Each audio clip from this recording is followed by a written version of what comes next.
இல்லைங்க, ஒரே பிளாக் ஸ்க்ரீனாக இருக்குது, சவுண்ட் மட்டும் தான் கேட்குதுன்னு தானே யோசிக்கிறீங்க. புரியுது, சொல்கிறேன் இருங்க. ஒரு விஷயம் கவனிச்சிங்களா?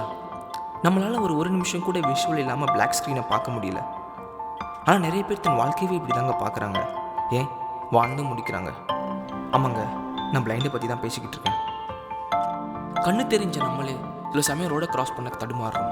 கண்கள் தெரியாதவங்க நிலைமையை நினச்சி பாருங்கள்.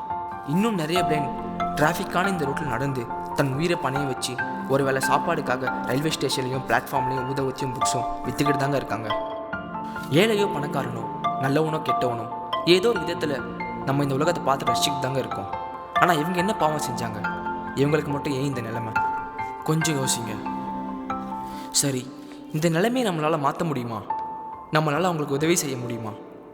கண்டிப்பாக முடியும். இந்த உலகத்தில் பார்வையில்லாதவங்களோட சதவீதத்தை விட இறப்பு வீதம் அதிகமாக தாங்க இருக்குது. நம்ம எல்லோரும் கண்தானம் மட்டும் செஞ்சிட்டோன்னு வைங்களேன், நிறைய பேருக்கு பார்வை கிடைச்சிடும். நீங்கள் இறந்த பிறகு சாமி ஆகிறீங்களோ இல்லையோ, உங்களால் பார்வை வந்தவங்களுக்கு நீங்கள் தாங்க சாமி.